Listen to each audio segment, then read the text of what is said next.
folks, guess where we are? Well, it's extremely hot and humid in here. It must be a greenhouse.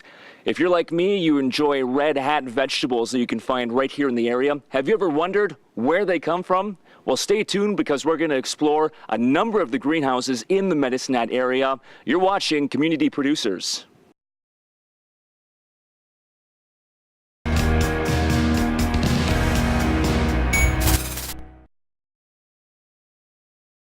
All right, here we are at Skyview Growers, and I'm with owner-operator Doyle Brandt. Thank you for joining us. First of all, what the heck do we have behind us right now? Well, thanks for coming out today. Today we have long English cucumbers in our greenhouse, and we've typically in the past have grown bell peppers, but due to turn events we switched over to long English cucumbers, so we're quite enjoying them. They're a great crop, and they're very popular with the people in Canada. People like the long English cucumbers, and that's what we've been growing, and many of our growers throughout the Red Hat Co-op grow other products. So with everybody all together, we have a nice group of products for our local footprint for Alberta and the Prairie provinces. Now, the first thing you notice when you come into this greenhouse is how warm and humid it is. So what do you kind of keep it temperature-wise in here? Well, we try to keep it, around 22, but of course, with ambient air temperature outside being warmer, it will climb up to, on a day like today, if it's going to be 32, we'll probably hit 30 degrees Celsius, but it's an exception, it's not the rule, so we do float with the temperatures of the outside. In the winter months, we'll be at like 21, 22 degrees, and because of summer months, we'll have the higher, warmer temperatures, and of course we have a lot more intense sunlight at this time of year, so we have probably 3 times the light as what we have in winter. So the added sunlight and the outside temperatures, we do work in a warmer climate this time of year. Now run us briefly through the process of what's behind us. How do you actually grow these cucumbers? Well, it's all hydroponics, so what we do is we actually grow in cocoa fiber bags that come from Sri Lanka. And we have multiple plants per bag, and every plant has its own dripper. So depending on the time of year, again, we'll have waterings anywhere from when you start your crop, half an hour waterings intervals, and at this time of year when you're watering with the high heat and sunlight levels, you'll water probably 5 times an hour, and they get 100 ml shots each time. So they do use a lot of water. How long before you can take them off the plant? The cucumbers at this time of year with high light, you can pick from, we get our plants from BC where they propagate them, and they come in at say 18-day-old plants, and we're picking within 18 to 19 days. So cucumbers, it's a fast turnaround. Yeah. So ballpark, in a month or maybe even a year, how many cucumbers are you sending out the door? It's quite a few, it's cukes per square meter. So in a season, depending on the grower and the greenhouse, it can be anywhere between 120 to 140 cukes a square meter. That's traditional growing with the umbrella cucumbers, which we have. You can see the plant canopy is at roughly 6 feet, and the growers who grow under sunlight, of course, they're going to have higher numbers, or under, artificial lighting, which we don't have. So their numbers will be different than ours, and that's one of the things that the greenhouse industry is driving towards is year-round production. But here, we're still growing the traditional method. Now, when you pull up to the building, it's not hard to notice this is a huge operation. So what's the square footage you have at this building? This is 10 acres. Okay. And it's interesting, when I started 18 years ago, like the average greenhouse was maybe an acre. And due to scale of economics with all agriculture, it has evolved with the times. You mentioned 18 years you started this. How did you get into it, and how have you been able to maintain it after all these years? Well, it's been fun. It hasn't been without its challenges, of course, but what I liked about it when I first left home, I was from a farm and ranch operation, and then I worked in Medicine Hat with different jobs. But it intrigued me, the being able to grow a product under a greenhouse so you can control your climate and environment, and it's something you can do year-round. And to me, I found it very exciting, and I went out at that time and I actually worked in a couple greenhouses, just a little bit of work experience on weekends. And it evolved to the point where many years later I was able to buy my own greenhouse to get started. And yeah, it's fascinating, it's fun, it's exciting. and it's nice to be able to provide a local grown, safe product for Alberta and the Prairie provinces. So in almost 2 decades of doing this, how have you seen the greenhouse industry grow in that time? I think a lot of things have changed. The size of the greenhouses, the height of the greenhouses, production, the varieties we're growing are all constantly evolving, and the equipment is changing. So there's stuff that makes our life a lot easier. With electric carts and equipment for plant debris removal and cleanup, and it's just more automated than it used to be. Right.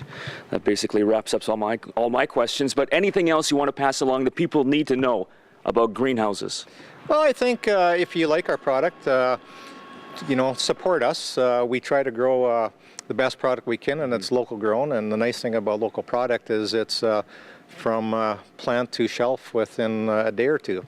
So you're going to get a fresher, better product. So if this is something that is important to people, we appreciate your supporting us, and look for Red Hat CoOp on the shelves.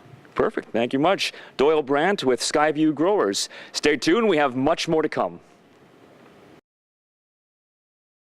Medicine Hat's downtown is becoming a bit brighter because of a pop-up park. Let's take a look at it.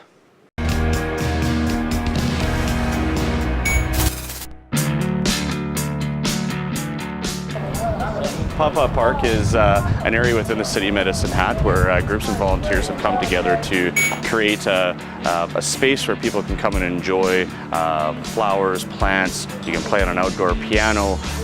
So a bit of an area where people can enjoy on a daily basis, including one of our many parks in the city of Medicine Hat. But this is an area that's right downtown that volunteers put a lot of work, and we're quite excited to see this here. The park's been happening here for about 5 years. It's been through a couple different leaders, but we've really, I think, stepped it up in the last 2 years with the involvement of Samus Immigration. Having so many volunteers every week allows us to really put an extra level of effort into the park. 2 of our classes, literacy and beginners, are here today to contribute to our community. They wanted to do this 2 years ago. This came about through the efforts from library and community connections as well. And last year in May, we came here and there was a lot more work to do. We had to do a lot more planting and weeding, but this year it's, as you can see, they're planting flowers and some edible plants as well.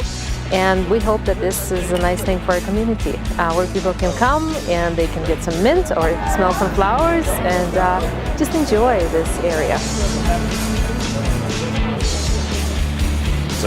It's a very interesting thing to have right downtown, to be able to come and view an area. I've said this a couple times, but to have an outdoor piano in the middle of a park that people can come and enjoy, or just to come and sit. There's some edible plants in here, there's some flowers and different types of things within this pop-up park. It's very exciting to be able to have people come down and be able to enjoy this, as well as our numerous parks throughout the city. So this year we've been very lucky. The City of Medicine Hat has given us a grant for improvement of our mural, which is about 5 years old now and has started to peel. So we're going to be redoing that on August 12th. We're having a paint party to coincide with the CCDA's Chalk Walk. Additionally, we have received an assortment of beautiful flowers, both from the City of Medicine Hat's Parks and Recreation Department, as well as also the Medicine Hat Horticultural Society has donated us a number of perennials as well. There are pop-up parks around the world. It's kind of unique to our city in the fact that it has been a multi-year project. Mostly pop-up parks are just planters or some art that has been established for a short duration of time, sometimes as few as a night or a couple weeks. Whereas we've been here now for 5 years. So for a community-led project to be able to grow and evolve over such a long time is quite unique.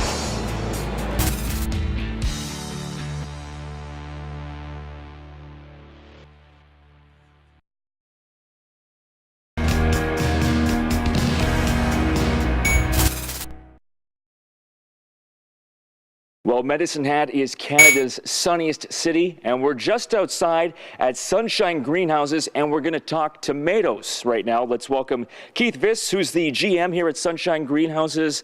Thanks for joining us, first of all. No problem. Now, you can see behind us just rows and rows and rows of tomatoes. What kind of tomatoes are you growing here? This location we grow TOVs and beefsteak tomatoes. All right. What's the advantage to the beefsteak? It's a bigger tomato? It is a bigger tomato. It's a more traditional tomato, I think, for what people are used to. It's good for like sandwiches and burgers and stuff. Mm-hmm. It's got a bit more juice to it. TOV is a little bit meatier. Mm-hmm. So just taking a look around, it's all hydroponics here? Yes. Yeah. We all grow in, this is actually almost like a fiberglass slab. So we got to control every aspect that the plant takes. Okay, so maybe just run us through the process from start to finish, in a nutshell. How is it all done here? Well, the plants start as just a little, I guess we get a small plant from a propagator in BC. Okay. There's no one in Alberta that does it, otherwise we'd go there. So we bring them in, they're probably about 1.5 feet tall. They're actually, a tomato starts as two separate plants, the way we get them. There's one that's got a powerful root system on it, and then one that actually produces nice tomatoes, and then they actually graft them together. And they do that when the stem is like 1/4 inch thick. Oh yeah, so it's, so they do that over there. We bring them in already like 1.5 feet tall, and then we plant them in our greenhouse, and then we start training them up, as you can see. And by the end of the life cycle, which we're at now, they're about 10 to 12 meters long. Okay. So how long until you can start picking? Like, what's the life cycle? So from planting here till picking, it takes us about 12 weeks. And then we'll harvest, this greenhouse harvest from November all the way until August. Right. And a staggering amount of tomatoes can come out of this building in 1 year. How much are we looking at? This greenhouse will produce about 1.5 million kilograms of tomatoes in a year. Which is amazing just to think about. Let's talk a little bit about the building. One thing you'll notice, and we were talking off camera, is it's still a glass building, and a lot of the places have gone to more of a plastic. Yeah, back in '95, Redcliffe got hit with a hailstorm, and all the greenhouses then were glass, and then because it wasn't tempered glass, it just all broke. And for our climate here and doing a traditional crop running spring till fall, plastic actually works really well, because here in Medicine Hat we get so much sunshine that the plastic is actually nice. It gives the plants a bit of a break, and it's more durable. We've went to glass at this location because we produce all during the winter, and it lets more light in during the winter, and then this is all tempered, so this should handle a hailstorm. So that's the plan anyway. We haven't had a hailstorm yet, and hopefully we don't, but it should be able to hold up. So it should, but every time you see that hail warning, you get a little nervous?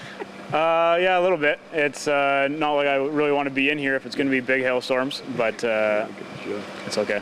Okay, so what are we talking in terms of square footage? Like, how big is this building?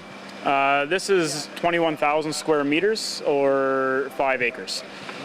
So, and then our other location is 8 acres. And that's in Redcliffe? That's in Redcliffe, yeah.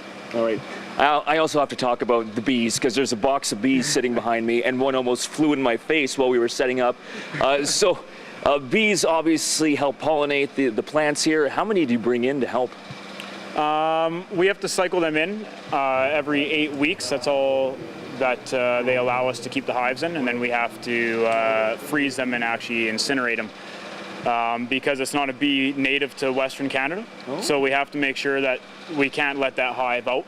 But we bring in about 6 hives every week. So we're running a total of about 48 to 60 hives, depending on the year, every single day. So how many bee stings do you take in a year?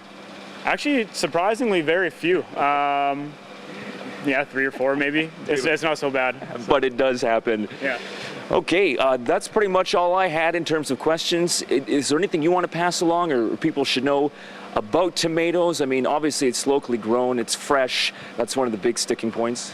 Yeah, I think hopefully a lot of people know this, but you should actually never cool your tomatoes. I've heard that. Right, yeah. It's keep them on your counter when you bring them home, right? They're better at room temp, and they'll actually last just as long. You don't have to cool them. They will last just as long at room temperature, and you should get better flavor out of them as well. All right, Keith, I want to thank you very much for joining us. I learned a lot about tomatoes today. That's Keith Viss with Sunshine Greenhouses. Stay tuned. We have much more about vegetables coming up. Well, we're getting plenty of sunshine here at Sunshine Greenhouses, but, well, what could be better than a little sunshine and a friendly game of baseball? Coming up next, a story where fun and fitness is a real hit.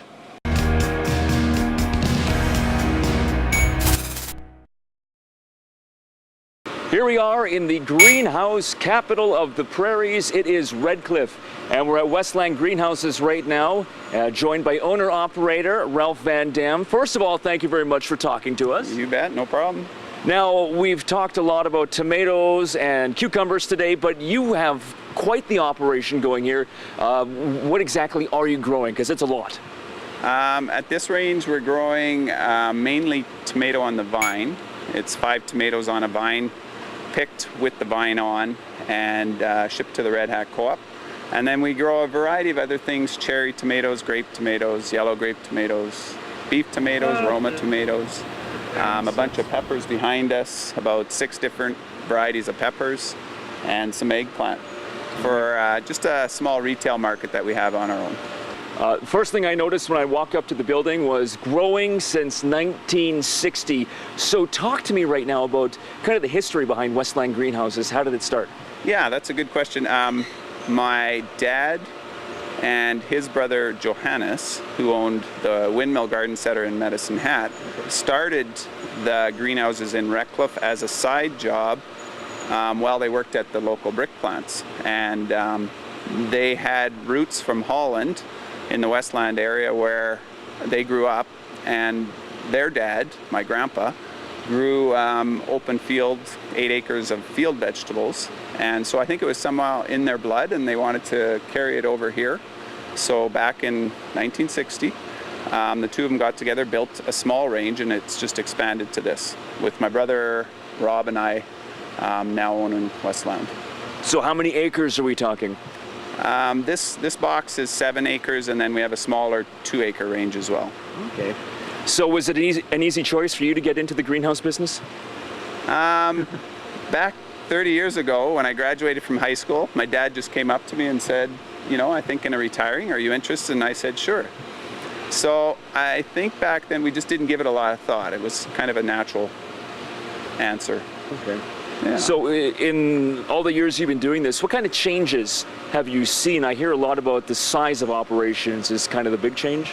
Yeah, like it's changed from being able to do things a little bit off the cuff or freely and with less planning to having a more business approach. Mm-hmm. So there's more, obviously a bigger size becomes bigger responsibility, and you have to manage that properly, and your margins are getting smaller. So our market is a global market, and it's very competitive. Our tomatoes get shipped across 3 provinces, with a lot of tomatoes coming in, pressure from other areas like Ontario and British Columbia and Mexico. And the business is changing, so your profit margin is getting smaller, so you got to be on top of all your costs and do your due diligence. And one thing I want to talk to you about is the peppers. We haven't seen peppers yet today, so what's the process in growing the peppers in this greenhouse? So the peppers are sweet bell pepper. They start first week of January. They're seeded in November at a propagator. So we get a plant that's about 18 to 20 inches tall. We plant them out onto the cocoa bag, and they grow like a tree straight up. And then as they grow, you'll see their limit is the wire, the top. Mm-hmm. So this crop will stay until the 2nd week of December. And then as we turn down the crop, get ready for cleaning out the building and stuff, we head them and we pick off the remaining fruit, and that's the end of the pepper crop. Now, Westland Greenhouses is one of many in the area that are just pumping out tons and tons of vegetables. In your eyes, and what is the importance for the consumer keeping these veggies local, you know, with minimal travel time from here to the plate? Yeah, that's a good question. What I think as a consumer, if you're out buying it in the store, you know, just be aware of what you're buying. Everything has a label on it. It has a you know, where it's produced. So be aware what you're buying. Look at the label, understand that, you know, Red Hat is local, and some of the other labels that are out there may not be local. So yeah, support us. That's going to do it from Westland Greenhouses. Thank you very much, Ralph, for joining us today. Stay tuned. We have much more to come on Community Producers. Well, in the game of golf, the last 50 yards to the hole is where that game is won or even lost. Here's PGA of Canada teaching professional Trevor Moore to help your game. Welcome to Golf Tips. My name is Trevor Moore, PGA of Canada teaching professional based out of Cottonwood Coulee Golf Course here in Medicine Hat, and I want to talk to you a little bit about your short game. It's a huge part of the scoring area of the game, and it's an area that people all struggle with, but they neglect the practice. And those that do practice tend to practice the wrong things. I want to talk today about shots from 50 yards and in, the real big scoring range. It's an interesting range. It's a range that, yes, you do need good mechanics within your chipping stroke or your pitching stroke, but it's all about feel and rhythm at the end of the day. So people neglect feel and rhythm in their practice on these shots. So I want to show you one of my favorite drills to work on shots under 50 yards, and I call it the leapfrog drill. It's just simply a series of chip shots or pitch shots down an alley. I have hula hoops out there as markers, and the idea is I start close and I hit a short shot and I get a little longer going to the further out hoop each time, trying to feel that as I go my stroke grows in length, my wrists and arm activity get a little bigger, but I start to find a rhythm and a feel with it. The key to doing the drill is doing it without a lot of thinking and do it fairly quickly, and you just want to repeat it over and over again. It's one of my favorite drills. I could do it for hours, and really shooting at the first one, the short hoop, you just simply set up, make your short shot. The idea is you're trying to land it roughly in the first hoop. As you get each shot, you're growing the stroke, you're flying it a little further out to a further hoop up that ladder. Again, don't get too precise. Don't worry about having to land exactly in the hoop. Don't worry about perfected mechanics. We're trying to work on rhythm here. We're trying to work on feeling the stroke grow as you grow. Now, yes, I have hula hoops. You're not going to carry hula hoops around, I get that. But things you can do, you can put out head covers. You can take out and walk out range baskets. I know guys who go to the dollar store, grab a handful of Frisbees and put them in the side pocket of the bag and use Frisbees. Really doesn't matter what you're doing. Bottom line, lots of shots in succession, slowly growing them. As you get longer, your swing gets longer. And you got to find that rhythm. Get out to the driving range, work on the feel and the rhythm of your short game shots. Your short game will thank you, and so will the scorecard. See you next time.